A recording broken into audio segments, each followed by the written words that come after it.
Good evening and welcome to Fleetway's Roundup with your boy Darius. Back at it again, another Tuesday night, ready to bring some news to you guys as always. And first off, just want to say for anybody that is tuning in, just want to say again, happy 4th of July. Um, of course, if you have a chance, you can reply in the little chat as I do ask a little question, just asking how was your 4th of July? Did you enjoy your family? Did you enjoy your friends? Did you maybe pop some fireworks? Share that down below. I want to know how good your 4th of July is, or was more so. But we're going to get this episode started. We got a lot of things to talk about here, as you've seen from my announcements, as well as the title. We got a lot of retirements that have been going on all across different forms of platforms, media, and all of that. So we'll be getting into it. And like I said, there's going to be a lot. So we're going to get things started here in our sports section of all things. Kind of just to kick things off here, we're going to start off with a little football. First off, from of course, our reliable Adam Schefter from NFL Network, normally our big guy who gives us all of our information when it comes to the NFL, whether it's trades, releases, all that kind of stuff. We've seen me pull a post from him before. He's been a very reliable source, so normally he's always our go-to guy. So of course he kind of just had a little bit of an update here, kind of just giving people some key upcoming dates as far as the NFL calendar goes. And he kind of broke it down. First off, he said Sunday, August 30th is the cut down day with all the rosters. So this is essentially when all of the NFL rosters have to go in and cut their rosters down to their 53-man roster. This basically means that all the people they've drafted, traded for, signed in free agency, through all the training camp, OTAs, if those players haven't impressed the teams enough, that's going to be the moment where they're going to cut them. And they might even cut them before, but for sure that on August 30th, every NFL team has to cut their rosters down to 53 players. So that's going to be the big one. We never know what could happen. I mean, there's obviously the players that should be safe, but then there's always those, you never know. There could always be a surprise free agent that was picked up that ends up not turning into anything. So we'll just have to see. For sure, when it comes to that Tuesday that follows up, we will break down if there was any big notable names that got cut from existing teams. So your boy will let you know as far as that goes. Next we got here is Tuesday on November the 10th is the trade deadline. Of course, this is when no more teams will no longer be able to trade. So if this is like towards like that midway point of the season where every team, depending on who they are, they're going to go in there if they deal with, say, an unexpected injury, or they're having, like, say, their season is just going completely bad. That's where you're going to start to possibly know or see a shift in their game plan. Like, let's say, for example, the Arizona Cardinals. If the Cardinals they have a really bad season, it's just not looking good, they aren't seeing a lot of promise, then they could start getting to the trade deadline and be like, okay, well, we need to get some draft picks or something so we can try to just get ready to go into a full rebuild. So they could, for all we know, they could end up trading away Marvin Harrison Jr. to a team to get some draft picks or something.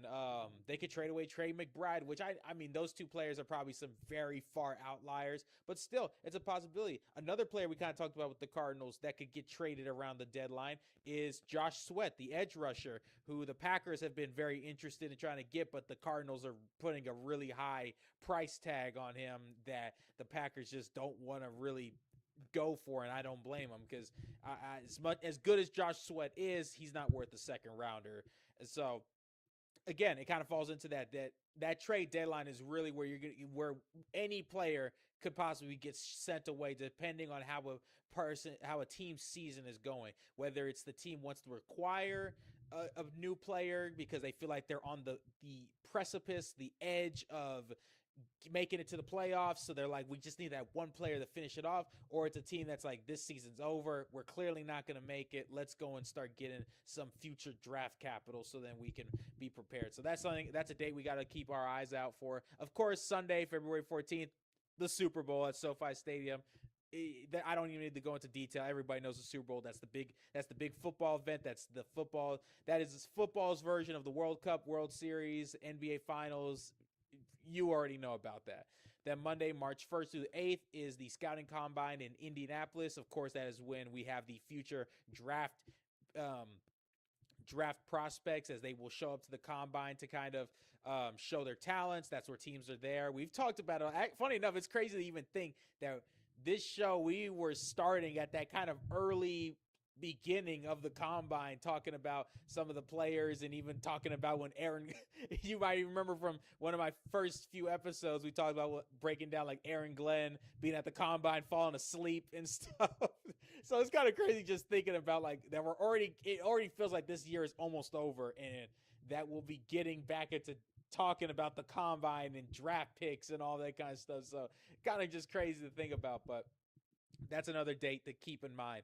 Tuesday, March 9th, that's when free agency begins, which again, we started talking, the show was starting around that big rise in the free agency and talking about the players getting picked up out of nowhere. It was a crazy point of time. It's always that beginning of free agency that's the biggest. So again, it's funny that we're getting back to slowly but surely kind of doing a full circle moment here. So that's another date to keep in mind. Sunday, March 21st through the 24th is the owners meeting in Phoenix. This is essentially where all the owners of NFL teams will meet together. A lot of times this is where those owners can kind of discuss and maybe even talk about changes in the NFL. Like, I know that I want to say was it this year's owners meeting where a lot of discussions about the tush push, the very famous play by the Eagles where they get the linemen all set up, and of course it was called the brotherly shove, the tush push, where they get the linemen all lined up there. They have the quarterback get right up in center, Jalen Hurts, and then they just basically push him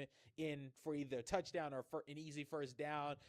We know that play has had a lot of controversy. So I think it was at this last owners meeting, they discussed about the possibility of banning it, but that ended up not going through. So again, those owner meetings do carry some kind of weight as far as the future of the NFL if things decide to get banned or discussed into further context.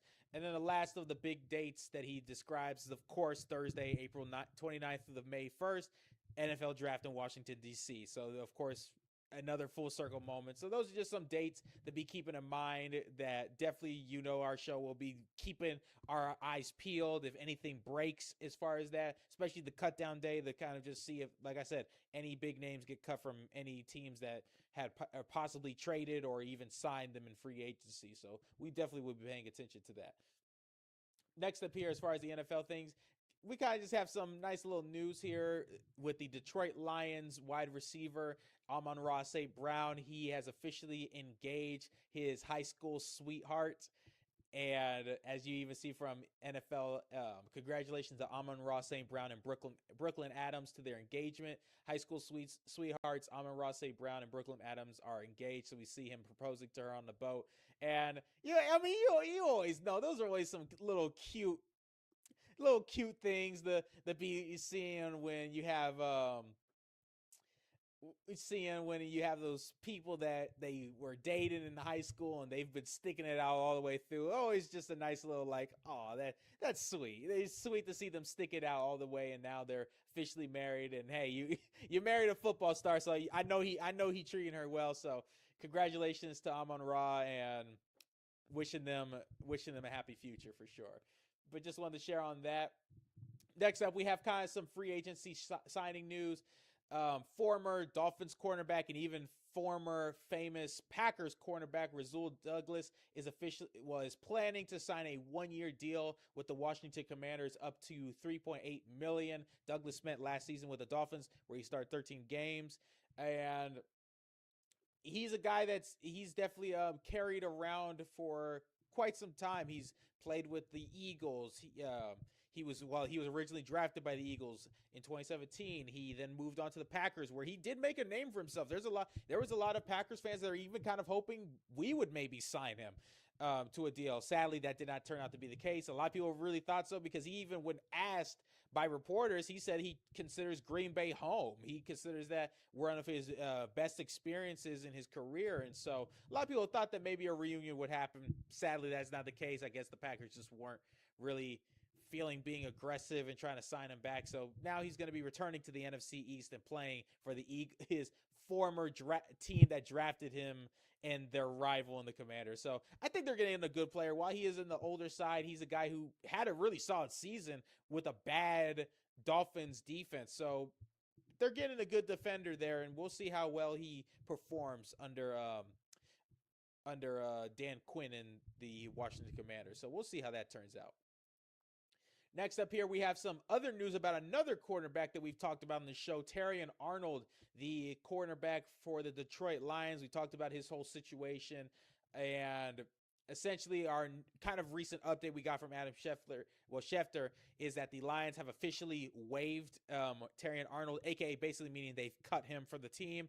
And one of the things, this is something I'm not 100% surprised by, because when it came to the situation involving the whole kidnapping, armed robbery, all that kind of stuff, we know it's an ongoing investigation, so that a lot of things I have to say is allegedly. We don't know anything. Nothing's been confirmed. We know he had a court case, and we know that they weren't going to put an ankle monitor on him. And the last we knew was that he seemingly was going to be getting ready to start another season, and then we talked about that. We did talk about that he was getting cut, and now kind of the big thing is that because he's been cleared from the waivers, he is now a free agent. So meaning that teams can very much go and sign him. And the thing that kind of caught me off guard here is Adam Schefter says Arnold is expected to visit NFL teams that have expressed an interest in signing him. I'm a little surprised by that because, and I could see it as if a team is desperate enough and they need cornerback help because they just don't think their defense and their secondary is that good. Like, for example, my Packers. It's a lot of Green Bay fans were not very confident in our cornerback room. And don't get me wrong, I mean, Terion Arnold, he's a young up-and-coming corner, and would I be wanting him to come to my team? Of course. But knowing what I know of as far as all of the stuff going on here, it's like we already got stuff with Josh Jacobs, which is also another ongoing investigation as far as legal problems. So we already got one. I don't know if Green Bay is going to really want to go out of their way and sign another ongoing investigation with an NFL player and possibly deal with the fact that he could end up going to prison. Still, teams are going to be interested. Teams are going to be looking. I've even been hearing rumors that the Raiders could be interested in signing Terion Arnold to help bolster that cornerback room. I don't know. I just think teams do need to take into consideration that a team like the Lions, who seemingly were so pro Terion Arnold all the way back in February when all this stuff was coming to light, and seemingly were on his side, and now they've released him. I just find it interesting that teams would be, eyeing the possibility to sign him, because it's like, well, if the Lions were ready to cut him, shouldn't that maybe set off some alarms or some red flags that if the Lions cut him, and this was a team that was seemingly pro Terion Arnold and didn't seem like they wanted to separate for him and that they were on his side, doesn't that give you the feeling that maybe they might know more information than what the media or even us have been made aware of? I feel like if there's anybody that's going to know the most information as far as a situation like Terion Arnold's, it's going to be the team that he was a part of, So I think that NFL teams should definitely take caution in this. And if they sign him, then you sign him, but there's definitely a risk in that for sure. So we'll definitely have to see how that carries on. And I mean, again, this is all an ongoing investigation, so I'm rooting for him that he's proven innocent, but everything we've heard, it just doesn't look good. But hey, we never know. Anything is possible. So wishing him luck, and we'll just have to see how that turns out. But it's definitely up in the air. Lastly, on our NFL side of things, it's a little bit of some sadder news. You guys may remember last year there was the headlines after the Arizona Cardinals and Dallas Cowboys game there was a defensive player on the Cowboys, Marshawn Nealand. He kind of made a name for himself as a rookie, where in that game against the Cardinals, he was able to get he was kind of able to get, if I'm correct, I think it was a fumble or a pick and turned it into a touchdown, and basically made a name for himself where he helped get a score for the Dallas Cowboys against the Cardinals. And a lot of people were like, "Oh man, this guy might have a serious bright future with the Cowboys." And then the sad news broke. If you might remember, some of you might remember, some of you might not. But then the news broke that sadly he had committed suicide the next morning. It was news that really caught a lot of people off guard, especially the Dallas Cowboys themselves. A lot of people were like, "Man, I just saw this guy, and he was like so happy, and we didn't know what possibly could have went down." And even the Cowboys, they did pay respects to him, and it was sad news, but we did get an update of sorts where it was and of course he was only 24 years old. It was revealed due to an autopsy report that he had stage 1 CTE, which is essentially it's basically concussion. That's CT is a form of concussion, and he had stage 1 of it. It was performed by a Boston University CTE center where the university said, "Unfortunately, I was not surprised to find CTE in the brain of Mr. Nealon because we have found this progressive brain disease in nearly half of the athletes we've studied who have died before the age of 30." Dr. Ann McKee, director of Boston University CTE Center, said. And it's just like, man, that's just some sad news to see, because now that might kind of give a little bit more of a path into an explanation of what happened, what could have maybe led to these thoughts going through his mind and stuff. And it's just like, CTA is such a serious thing, and hopefully this is going to bring more awareness. I mean, I don't know. And even someone kind of made a weird, but a post that I kind of understand. Stage 1 CTE, and he was only in the league for a year and a half. Yeah, this sport isn't lasting another 20 years. And it's like that's an interesting thing to say, but it's also a point where it's like I see where they're coming from, because it's like, yeah, he barely played. He was a rookie. I mean, yeah, there was college and stuff, but he was not really in the league at all, and already was having a progressive growth in CTE, and maybe playing in the league might have enhanced it or made it even quicker. But it's just like, the NFL is going to have to start finding some precautions there. I mean, and I don't know. It's such a weird talking point and thing to discuss, because this is not the first time we've seen CTE affect so many players in the past. We have the players who are still alive, and they've really never been the same. You have the players that have seriously gone off the deep end, like Antonio Brown, the former Steelers, Buccaneers, Patriots receiver. We all know Antonio Brown, AB. He had so much potential, and then there was the infamous hit during that Bengals game, where after that everybody agrees that he was never the same player after it. And everybody knows it's CTE, a concussion, that it changed him. And now we know that he's getting arrested left and right, getting into serious problems. And so it's just like, this is a talking point, a conversation that gets brought up. It feels like every single time when it comes to players, whether they take their own lives or they get into serious problems. And it's like the NFL's got to start doing something, but it's like we've already had these conversations before, and we thought the NFL was doing something about it, but they also, I guess, haven't done enough. It's a serious, tough conversation to have on what more can be done. But I mean, they've been taking those steps as far as the Guardian caps, and so it leaves a lot to be desired when it comes to seeing more and more stuff like this get reported, that concussions and CTE are being the results of that. So again, excuse me, sorry about that. Again, this is sad news to hear that very much could have been a piece of the puzzle that played into what occurred for Nealon. My prayers go out to the family. I mean, again, we already know he's been gone for a while, but still, my prayers go out. I know it sucks to be losing someone like this, a close family member. And I mean, I mean, in a sense, at least you got closure on this in a sense, but I don't. I All I can say is that hopefully this report does bring more awareness, and if not more additional awareness, so then things can hopefully change when it comes to the league, and maybe even try to find ways to help other players so we can avoid more situations like this. So yeah, just some updates as far as with Marshawn Nealand, and again, my prayers go out to the family. But next up, we're going to kind of transition over to our basketball side of things.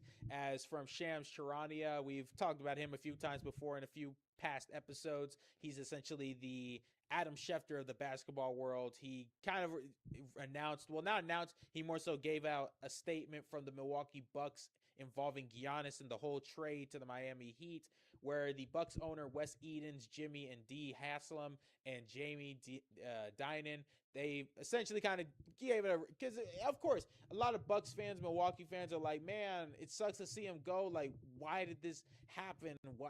What led to this, or how do you feel right now? There's even a lot of Celtics fans and even a lot of basketball analysts that are like weirded out that the Celtics haven't really said much about Jaylen Brown and him getting traded away, but this is what they officially stated.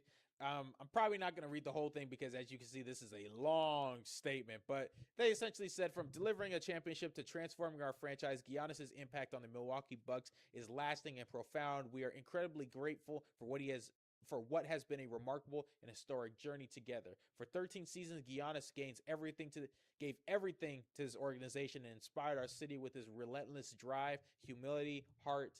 He grew into one of the greatest players in the world while becoming an integral part of the Milwaukee community. More importantly, Giannis represented this organization with authenticity, character, and a deep commitment to the people of Milwaukee. In his unforgettable moments on the court and his influence beyond the game defined an era of Bucks basketball and elevated our franchise on a global stage. Few players have left such a meaningful mark on a team, in the city, and an entire generation of fans.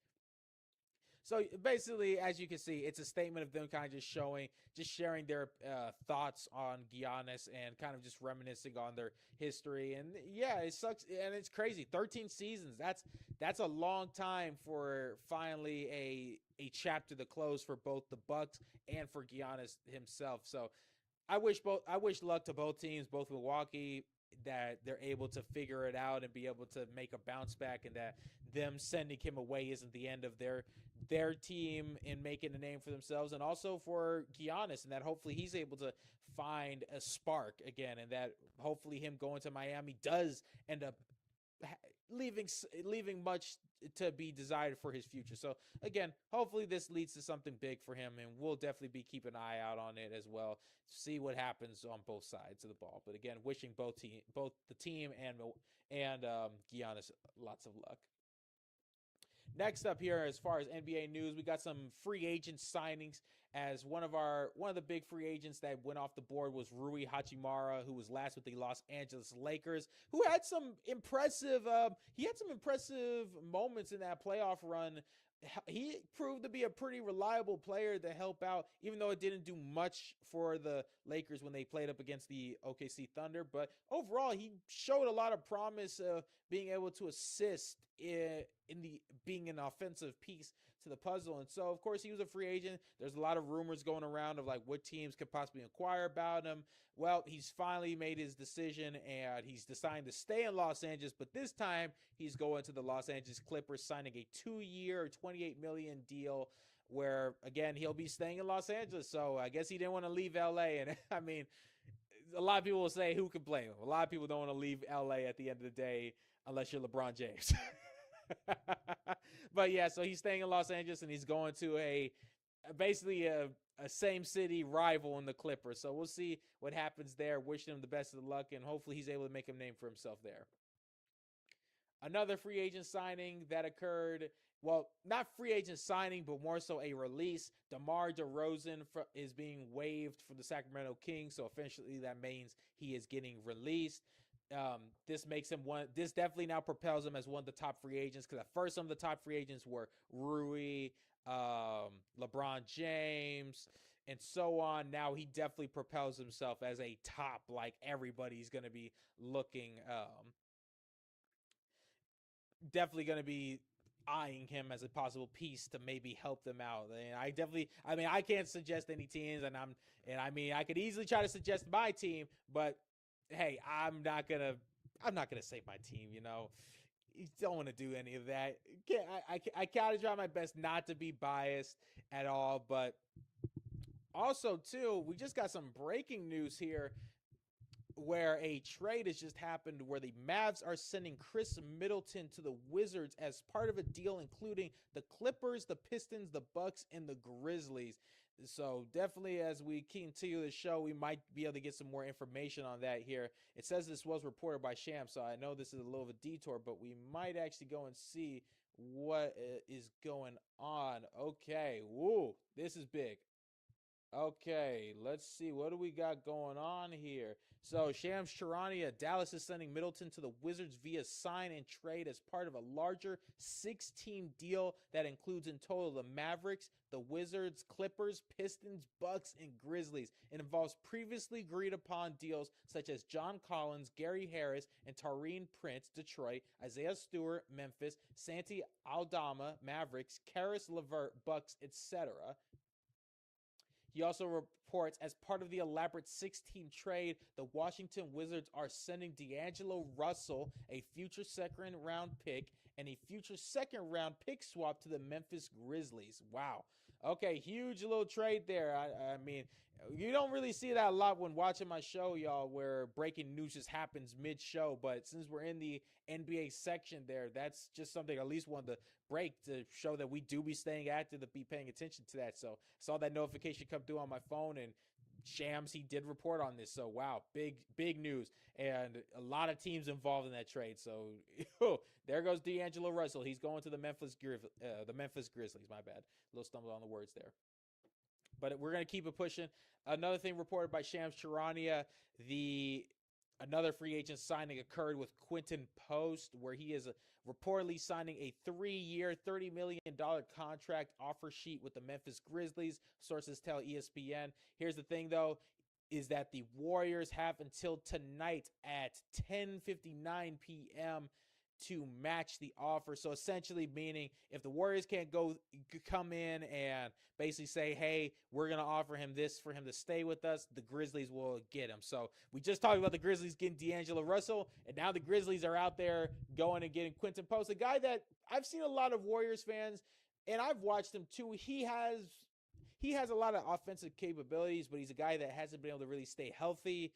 And he's been a mixed bag. So there's a lot of Warriors fans that are like, do we really want to match a $3 or $30 million deal? Personally, for me, I'm going to say no. I don't think we should try to match that. We need to be focusing on making other moves because we've been really dead silent. Oh, my Warriors are really disappointing me, y'all. They have not been making any moves this offseason, so I would prefer they try to save up their money so they can make some moves so we could maybe do a final swan song for Stephen Curry, but we'll see how that turns out. Some of our last NBA news here is the Toronto Raptors had a retirement today with Kyle Lowry, someone who's been on the team for quite some time.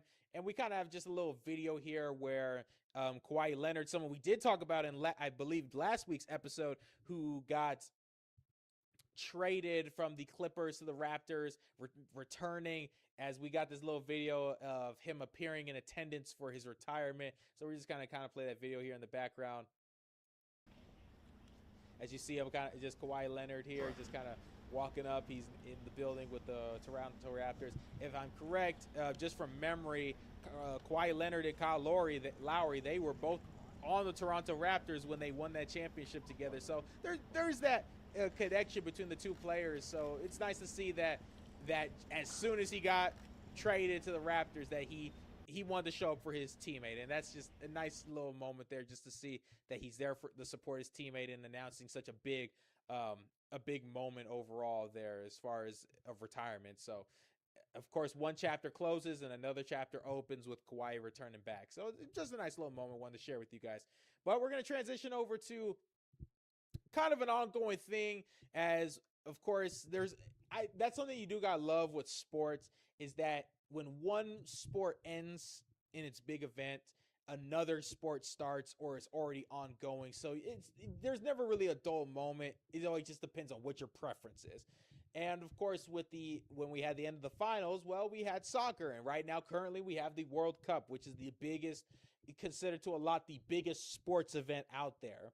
Which I know that's up for debate with the Super Bowl, but you can't deny that a lot of people do like soccer, and this is big, sometimes even considered more internationally loved than say the Super Bowl and stuff. So it's a big event, and we kind of just got some news here as far as this World Cup goes, because there has been a lot of news, a lot of eliminations. As today, there was even Argentina and Egypt played, and Egypt had a Falcons moment where they blew a 2-0 lead against Argentina and allowed Messi and them to come back 3-2 and beat them. So yeah, pretty big upset. But one of the big things that happened was there was a now I'm not the biggest soccer guy, but this is still some big news to share. And it involves our president in Team USA, where there was a player on Team USA, Gianni Infantino, I hope I said that right, where he had a red card suspension. But here comes the thing. Before Team USA's game against Belgium, the U.S. president decided to have a little chat with FIFA and told them to review the red card suspension. At the end of the day, it got revealed that then they overturned the red card and he would be available to play in the game against Belgium. A lot of people look at Gianni as a very good player for Team USA. So a lot of people definitely got their jokes, and even I'm like, okay, definitely feels like our U.S. president might have gotten a little hands-on with saying, hey, take that red card suspension out of there, and so he could play in this game, because we need everybody available to play against Belgium so we can continue pushing forward in the series. And I even talked to one of my coworkers, friends, who's a big soccer guy. I asked him, what'd you think? Because I didn't watch it. I was like, what'd you think? Did you think that this red card suspension was deserved? He said, no, I don't think so. I think he deserved a yellow card, but not a red card. And of course, for anybody that are soccer fans, there are levels to the card. So a red card is like the maximum penalty, which of course, as we saw, can result in a suspension for a player. Yellow cards are a little less punishing, but still, that's what he said. But at the end of the day, even though he said he didn't deserve a red card, he still was like, it's definitely leaves a bad taste in your mouth when you have someone in high power getting involved and being like, hey, yeah, you better let him play, and getting involved like that. So it definitely is like that. But here comes the funny thing is after all of that controversy, the U.S. ended up getting blown out by Belgium 4-1 in the game. If I can get this loaded up here. While this is loading, give me 1 second. I'm going to kind of just get a little bit of refreshment, but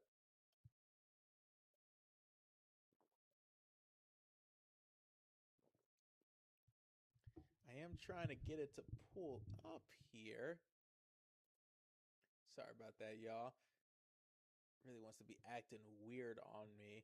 Don't know why I pulled Yahoo. I clearly did Google, but it's fine. Yeah, so as you can see, an absolute blowout happened where Belgium just Belgium completely whooped on the USA, and I'm like, man, after all that meddling Trump did to get one of the USA's best players to be in this World Cup, the USA didn't stand a chance at all. And a lot of people even joking that a lot of people who watched the game and talked about this said Belgium like a team that was playing mad. And honestly, makes sense. They probably were a little offended at the fact that a player got their red card suspension revoked and was able to play in their game. And so they're like, okay, fine. You wanna play like that, USA? We're gonna whoop you so bad that you're gonna just feel like, man, we didn't stand a chance at all. But yes, so just kind of ironic that all that happened just for USA to get eliminated so easily.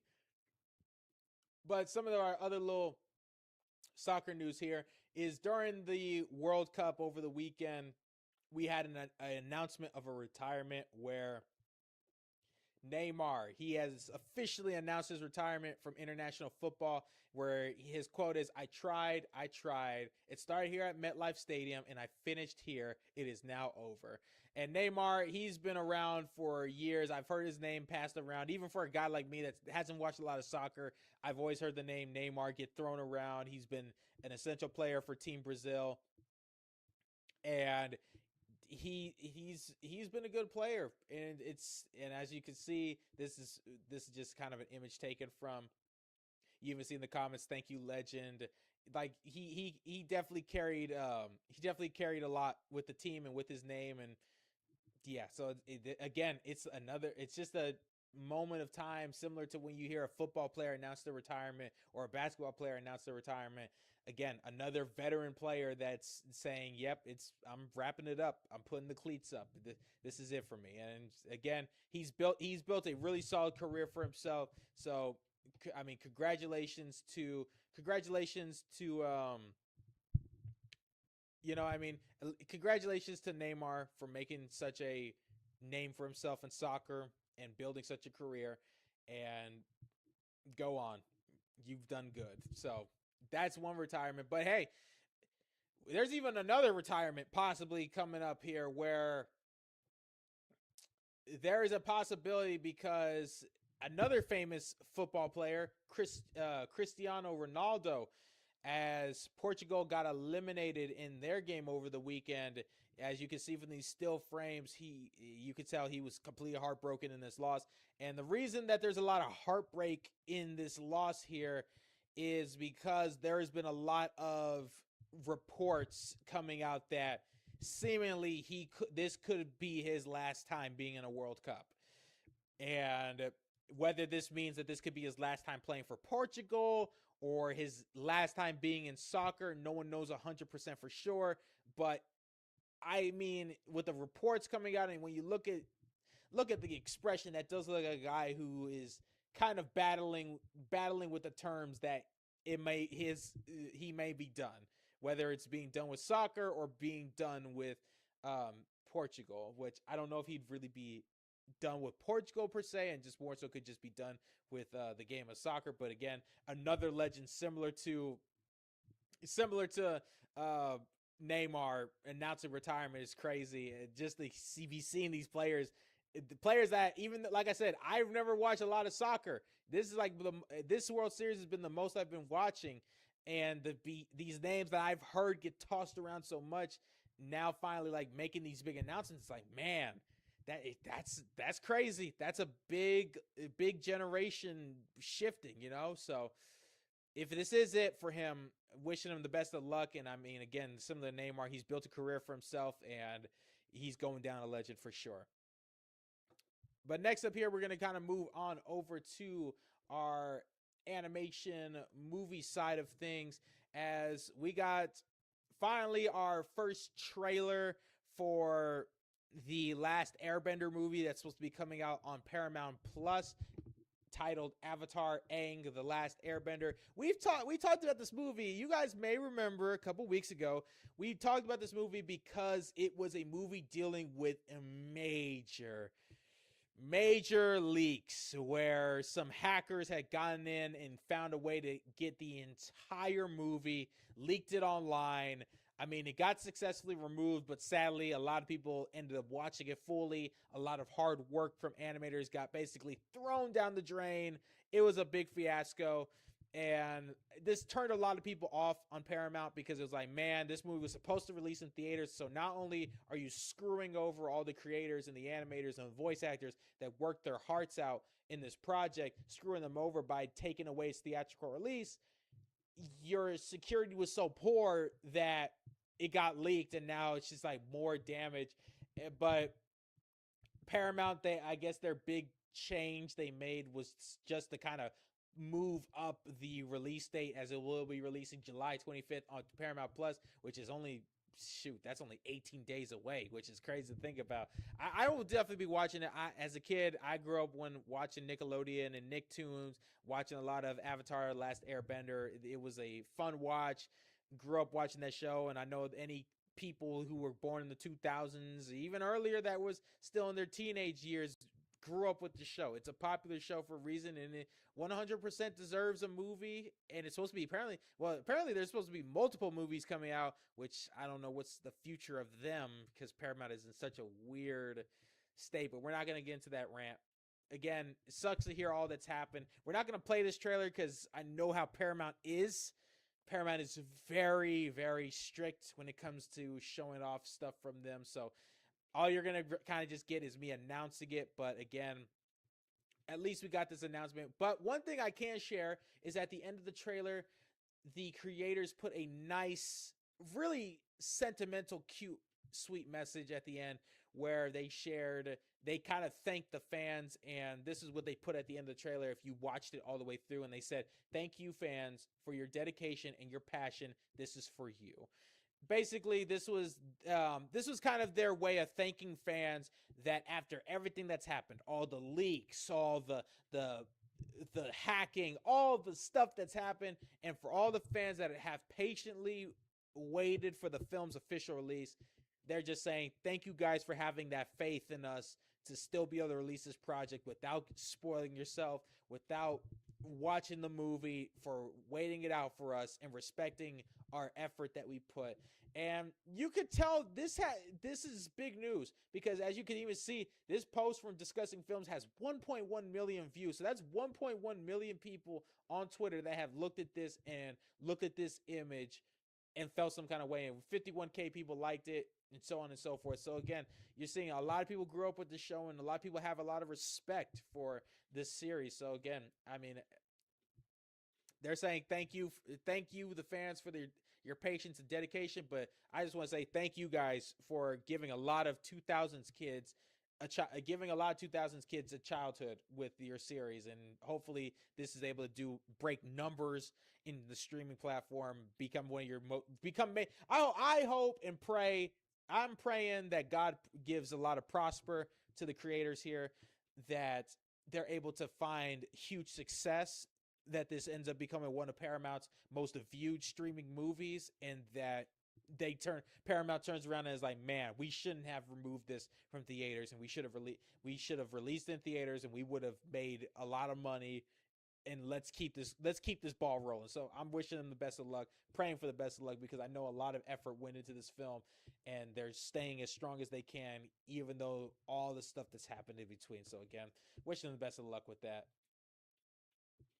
Next up here, just kind of some small other little animation news we got from Chris Miller, one of the people behind a lot of famous animated movies with Phil Lord and Christopher Miller. They also are the people behind the famous Spider-Verse movies that have been coming out in recent years, as they explained that they've been tailoring the most recent Spider-Verse movie that's supposed to be coming out, Beyond the Spider-Verse, for IMAX, which of course everybody who's been to the movie should know IMAX is the big screens, the big sounds, all that kind of stuff, even though we now live in a weird world.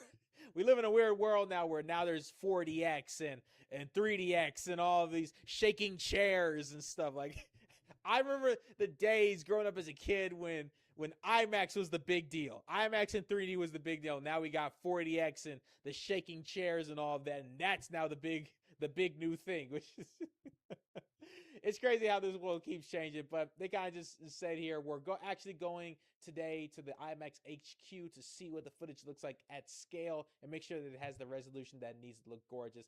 And already, I mean, I remember when I went to Showbiz and saw Across the Spider-Verse in there. I want to say, did I take my family with me? I think I did take my niece and nephew to see this movie in theaters. I could be wrong, but I think I did go and see it with them in theaters. And I mean, on a regular screen, it was already looking really good. So I can only imagine how this movie will look in IMAX. Love these Spider-Verse movies and been patiently waiting for Beyond with all the delays, and I can't wait for when it comes out.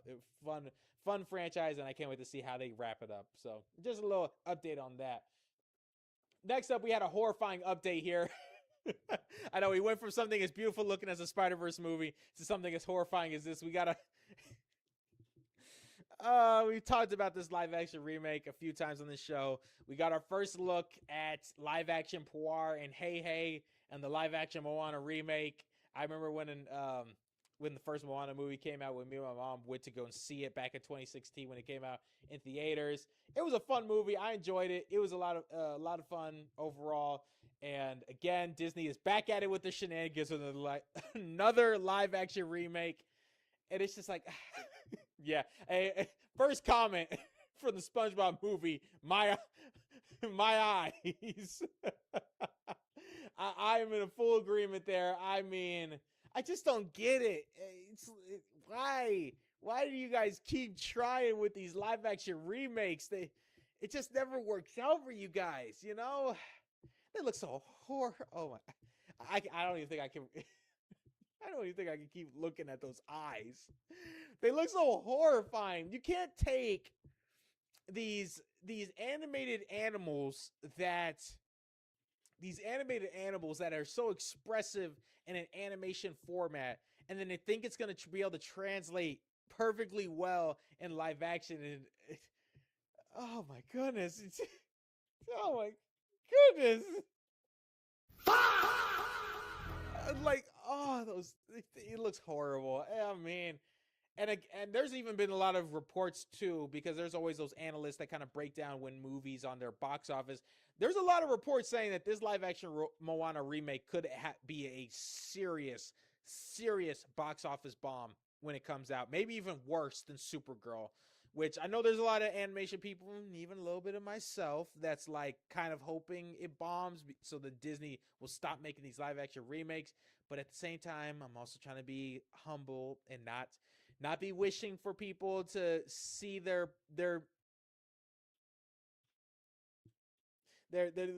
baby get chastised and fail. But again, it's like people are getting tired. Disney, stop with the remakes. Keep creating original animated projects. You don't have to keep dragging out all these live action remakes and doing them, because it just doesn't work. It had its charm when what was it, 2016, when there was the Jungle Book remake. That remake, I loved it. That to this day, the Jungle Book live action remake is still my favorite of the let me see here. Wait, no, not that. Jungle. Let me see. Jungle Book 2016. Yeah, I remember this remake. If I can, I was trying. I don't know what this is all about, huh? It's got my whole thing shifted over, and I know I didn't shift this to no dang Yahoo of all things. But again, still the 2016 live action remake. I wish I could have pulled up some actual solid images here, but yeah. So as you guys should remember, that remake to this day still stands as my favorite of the remakes. I think it was at the prime of the charm of when they were doing these remakes, and I think it fit a lot more better with what they were trying to do. You know what I'm saying? Because they took a really old movie, The Jungle Book, a movie that came out all the way back in 1967, and they remade it with the live action treatment, and I was like, it worked. I thought the casting was fun. I thought the movie it did that right medium where it did a good job at adding new stuff that wasn't in the original movie while also still staying pretty true to the original film itself. And so, yeah, it was a good movie. And like I said, it's still my favorite out of all the live action remakes. I would say my second favorite probably would go to the Aladdin live action remake with Will Smith. I think that one was pretty okay. I remember, if I got to talk about most excited live action remake that was a pure disappointment, was the 2019 Lion King movie. I remember when the trailers came out, I showed my mom that trailer. We were excited. Our family was like, "Oh my goodness, this is going to be so much fun." That I remember the live action Jungle Book movie. Yeah, let's go and watch this Lion King film. This should be good.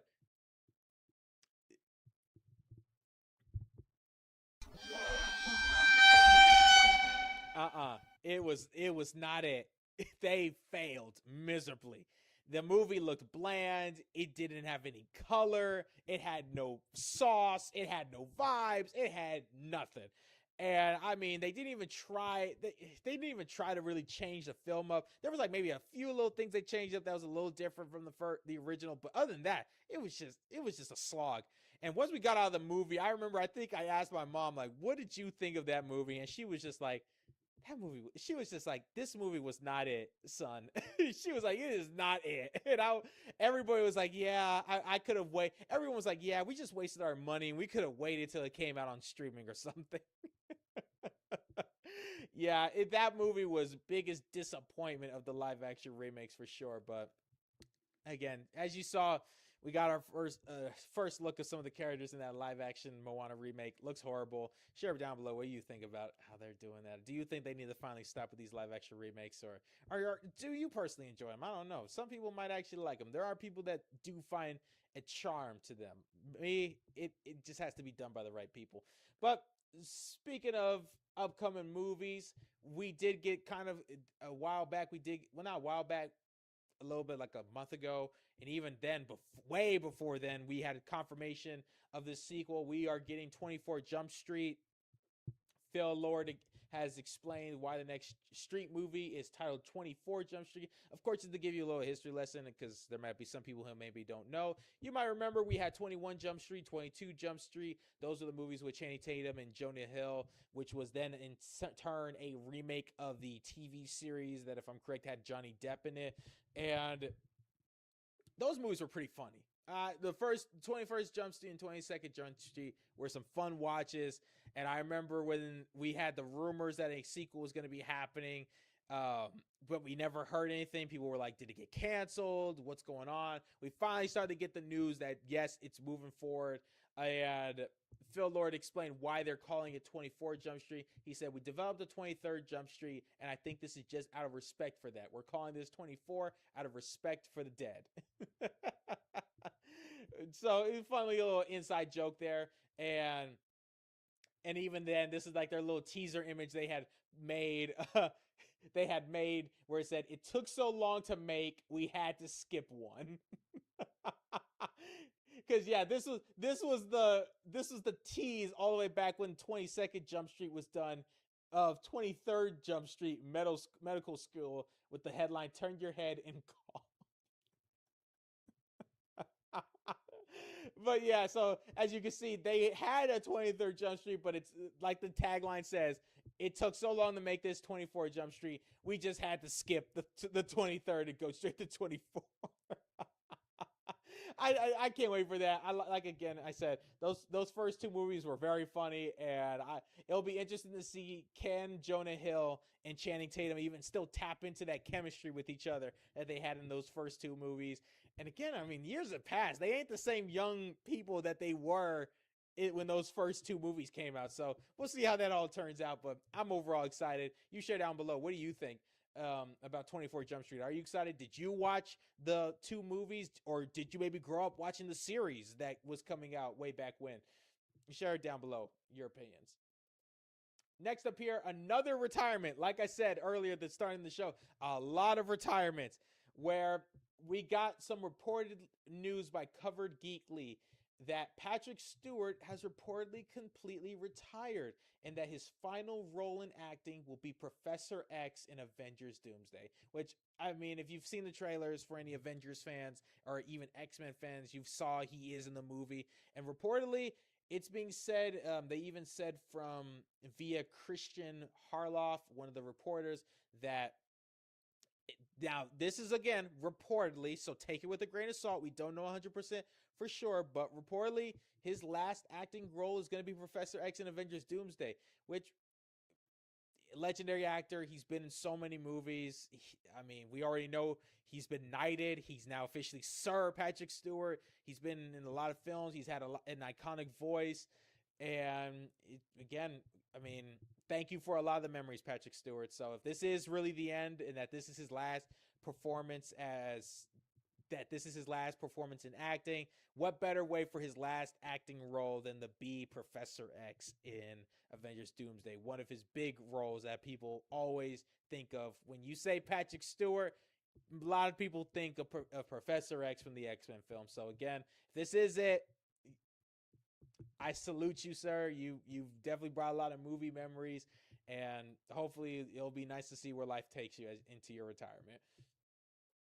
Next up in movie news, the Odyssey. They had their world premiere a day ago, whereas we see the cast of the Odyssey as well as the director Christopher Nolan. They were on stage all together as they showed the world premiere to a lot of reporters, and early screenings got shown.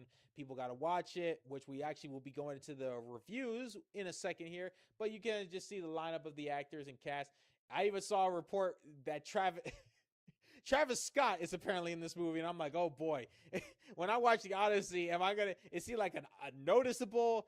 Is he gonna be noticeable, or is he gonna be like a blink and you miss it? I hope he's not like super like, oh, that you know what I mean, when a celebrity gets casted in a movie that's so drastically different from the rest of the cast, where it feels so jarring. You're like, you're that's so and so. What are you doing here?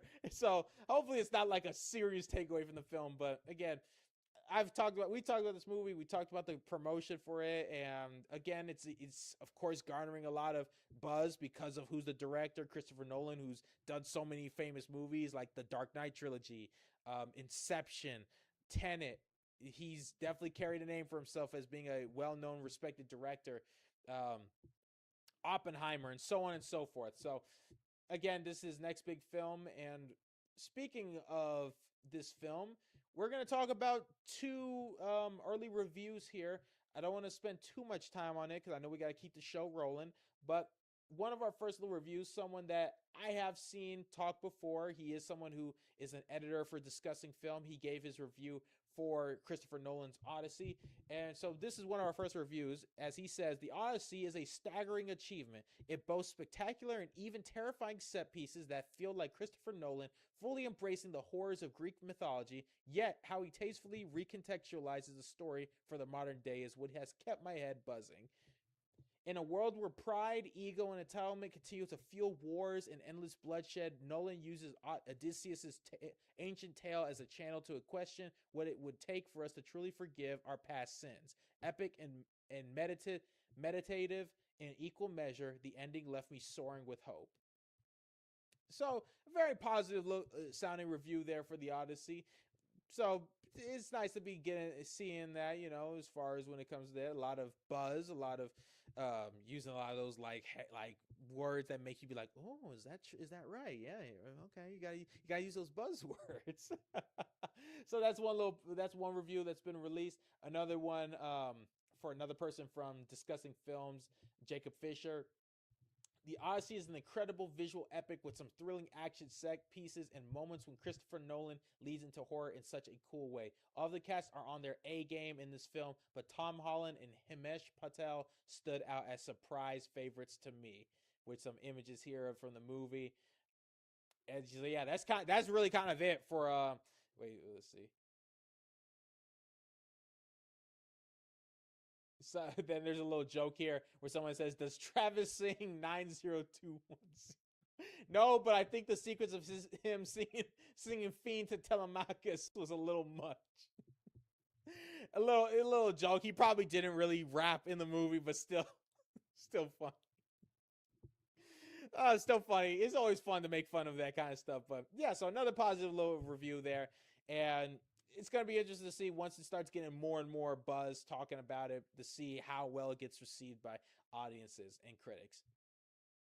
Next up here, a little financial update. Obsession, kind of the recent big hit of movies from a YouTuber, has passed $400 million worldwide, one of the most profitable films in history, which is crazy. It's crazy just hearing all the achievements this movie has hit, and as far as what it's achieved, especially for a YouTuber being the director.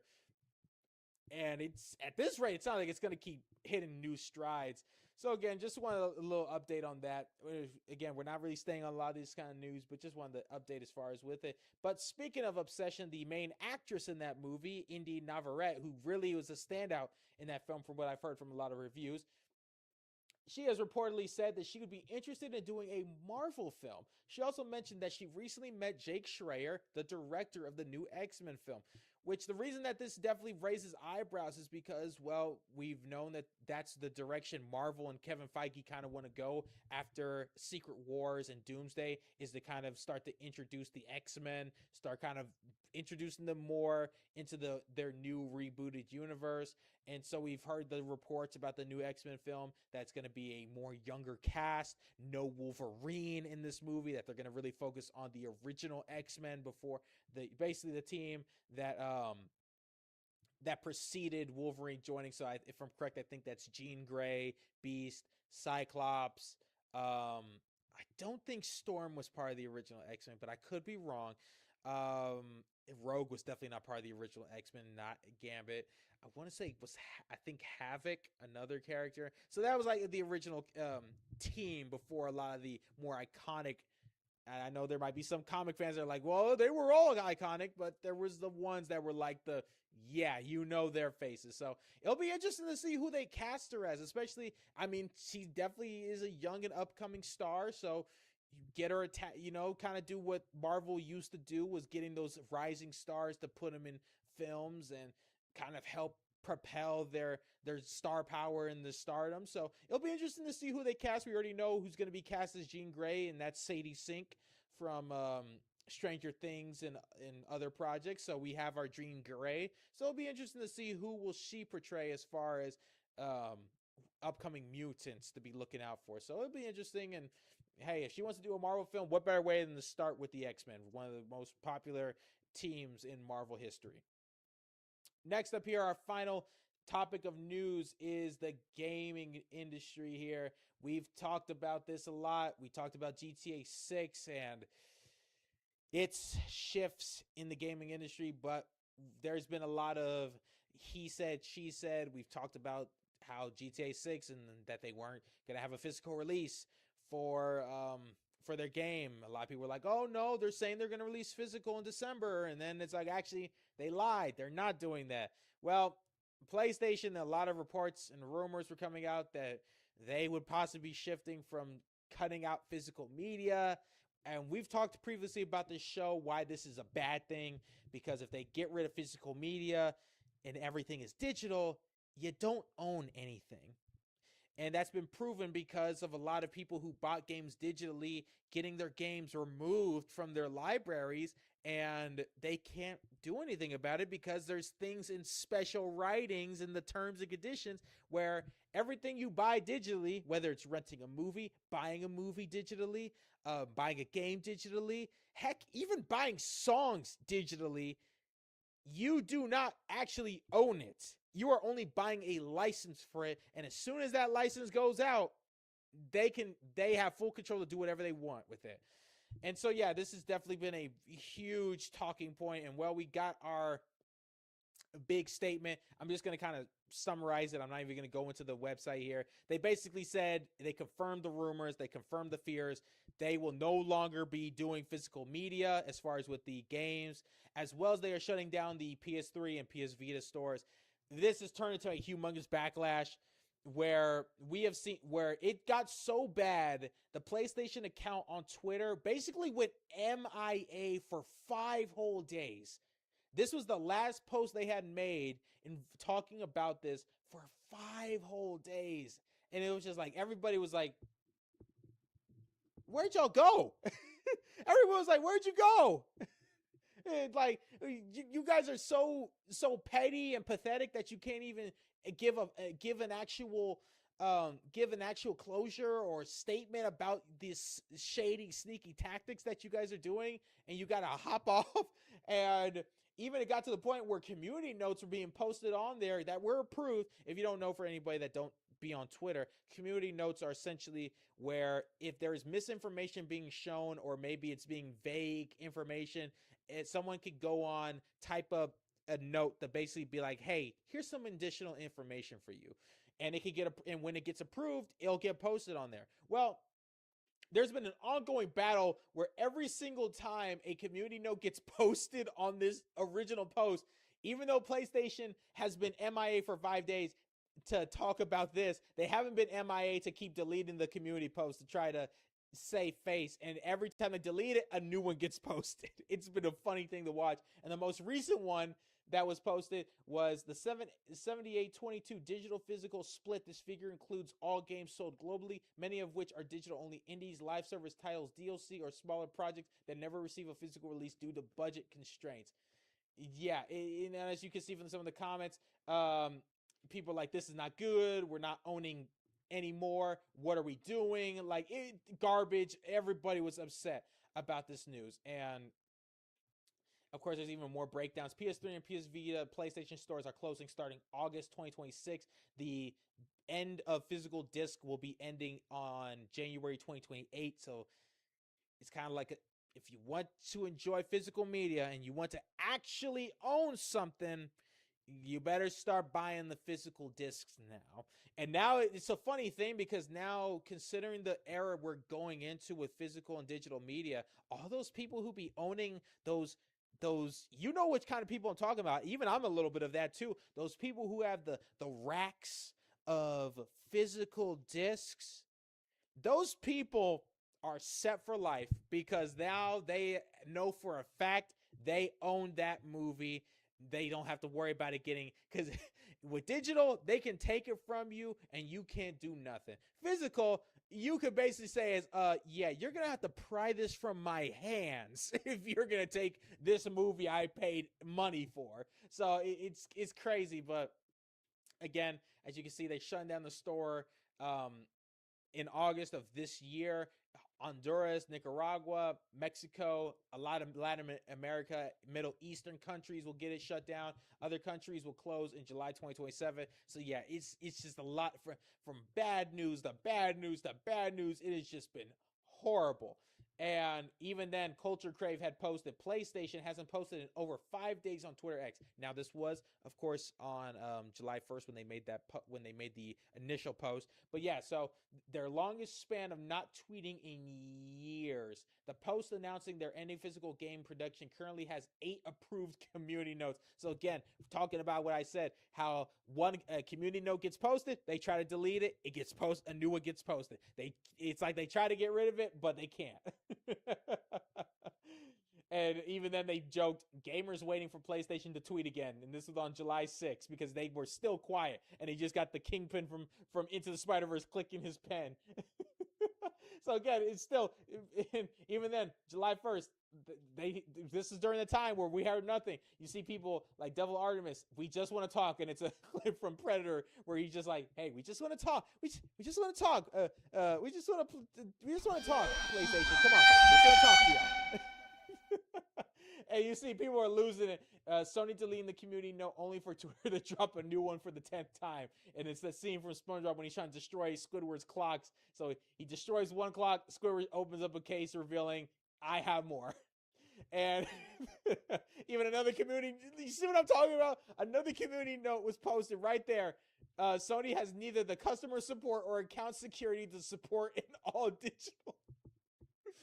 Oh my goodness. They are actively like, hey, yeah, they don't have the means to support a digital ecosystem because their support system, their customer support is non-existent. So how can they possibly go all digital if they can't even handle the current digital customers they have?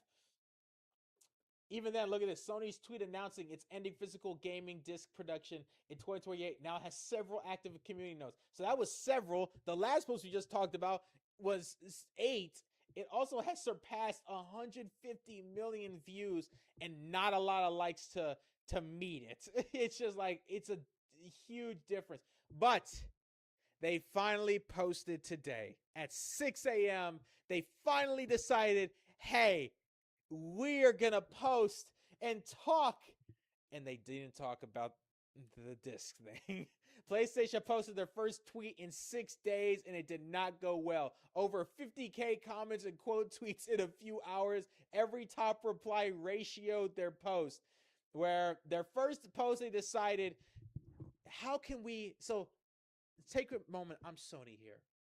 And I'm like, we just made a lot of gamers upset because we're now no longer doing physical media, and that means that every digital thing they own, really they don't own. And now we're making it harder for them to own physical media. How can we possibly alleviate their pain? How can we alleviate their suffering right now? Yeah, let's make a post announcing another physical device for them to spend a bunch of money on. That won't ever possibly backfire. Yeah, that won't ever go wrong. And they posted their first post back after 6 days was them showing off a new physical device for people to use. Switch out lever gates with ease on the Fl33tway's wireless fight sticks. Sony, oh my goodness, what were y'all thinking?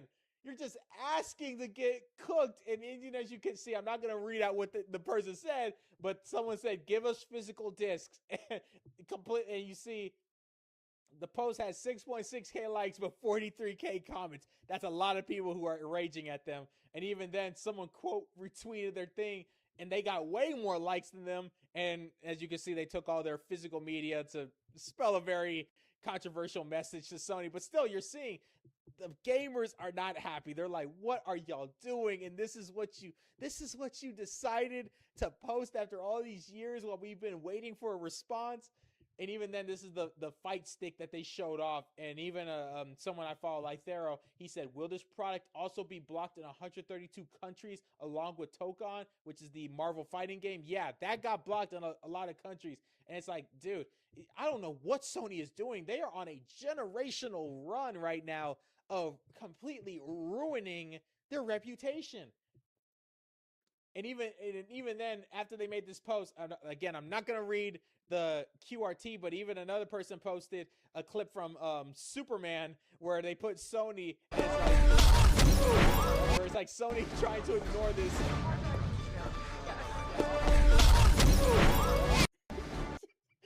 You see, everybody is jumping on PlayStation like, y'all think you're gonna run away from this? Y'all got some explaining to do.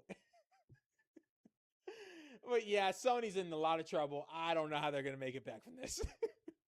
But there was more. Sadly, there was even more bad gaming news. This is the last stuff we're going to talk about before we close out on our show. And that was Xbox. There was rumors about this possibly happening. And sadly, the announcement did come where Xbox announced that they are laying off 3,200 employees, 20% of its workforce. They are also spinning off selling Arcane, Lion, Compulsion Games, Double Fine, Ninja Theory, and Undead Labs. And when we heard this, it was like, oh, that sucks. Because you never like to hear when layoffs happen. Sorry about that. You never like to hear when layoffs happen because that means that there's always the chance when you hear that, people are getting fired, people are losing their jobs, and we don't support people losing their jobs. Especially for so many of these upcoming studios like Arcane. There's supposed to be people making the Blade video game. And now the reports are Arcane's Marvel Blade title has gone over budget and has been delayed internally, which has resulted in Arcane now undergoing evaluation to be sold off. Which is like, that's disappointing to hear because that's an anticipated game. But there is, once after I read this, there is at least some good news to report on.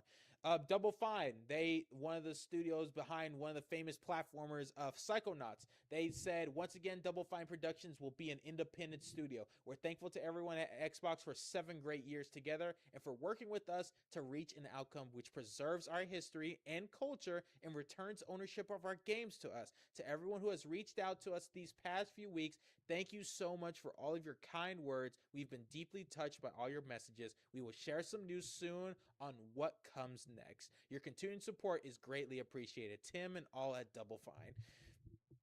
And so, as you probably read and heard me read out, there is kind of a middle ground to this. As the CEO, if I can find it here, let me see. Can I find? Let me see her post. So yeah, she posted the email, which we're about to read here before we close out our show. Essentially, all these studios that got laid off, they're not shutting down. Apparently, not a single one of these studios have shut down. They're either being sold off and have been sold to other people to buy them. So meaning they stay open, meaning people keep their jobs. And other studios are just going straight up independent. And that's while we don't support layoffs, and while it sucks that they're no longer going to be connected to Xbox like that, it's like that's kind of a plus. That means that these people, these studios, going to stay independent while not having to worry of the chance they don't have to worry about shutting down entirely. And even as you saw with Double Fine, they don't have to worry about them now being separated from Xbox, resulting in now like, oh, well, now that you guys aren't working for us, you don't get to own these games anymore. We own them. We own you. So guess what? You don't get to keep them. No, they're like, hey, you know what? We're sorry that we couldn't keep you here with Xbox. We enjoyed our time, and we know you got to go your own way with independence so you could stay making money and be able to keep everyone employed. Guess what? We're not going to restrict you. We're not going to keep your games locked up. Those are your games. You could take them with you, and those will continue to be your brand. And so that's at least a nice thing. And again, while we do not support layoffs, and it still sucks to hear this, there is some. It's nice to see that this new CEO at Xbox, which is still, I'm skeptical because you just never can trust CEOs, but it is nice that she's very transparent compared to, as like I just explained to you with Sony, and how they are very much not trying to take accountability. They're not trying to make a public statement about their shady tactics, but then an announcement of a layoff, and the CEO is ready to explain to people their reasoning on why they're doing it. And when she explained it, I'm like, you know what? When you put it like that, that makes a lot of sense.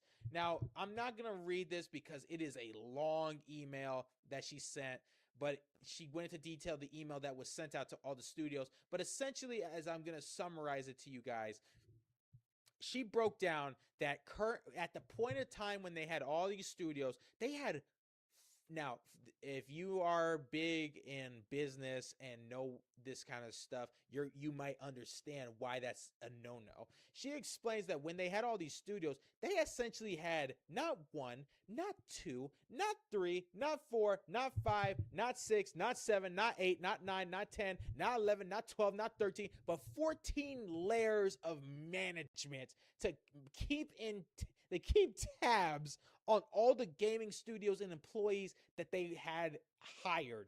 And it was just like, as she broke it down, it was making it hard for them to keep up. And it makes sense because Xbox was starting for the past almost decade, Xbox has been lacking in releasing games and the quality of games. And it's like they haven't been able to have a hold. And now with them cutting it down from 14 layers from, if I'm correct, she breaks it down they're dropping it down to 5 layers. They're consolidating. They're making it, if this all goes well, they are making it where it'll be easier for them to be able to keep tabs on the studios that they're retaining, and make it easier for them to be able to focus on being able to release more quality games and release them in a timely fashion being um, without being locked down and stuff. They even said that they understand that their environment wasn't the best for some of these studios, and that's why that they're separating from them. It's like, I hate to say it, this is not bad. This is like the best outcome possible from a layoff, is that these people aren't being jobless. They still have their companies intact. So again, there's at least, what with all the bad news we saw with Sony, we started the news off with Xbox kind of bad, but at least we had a happy resolution. So that's kind of just all we wanted to share today. I know this went a little over time as normal, which, I mean, again, we don't really have a set time for this show. We just try to close it out at a certain point. This show goes on as long as the news goes on. And as you saw, there was a lot of news to break down. So that's all we got for tonight.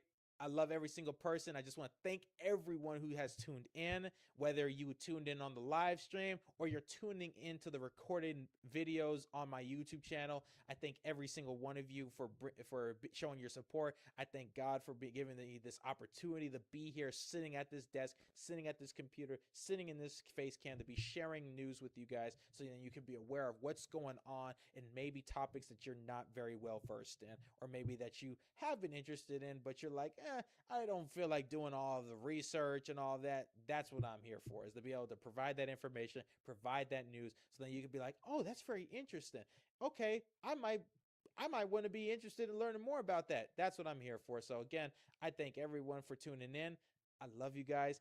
As always, we'll be live next Tuesday at 7:30 p.m. Central Standard Time, 8:30 p.m. Eastern Standard Time, and 6:30 p.m. No, 5 my bad. 5:30 p.m. Pacific Standard Time. Y'all take care. Love y'all.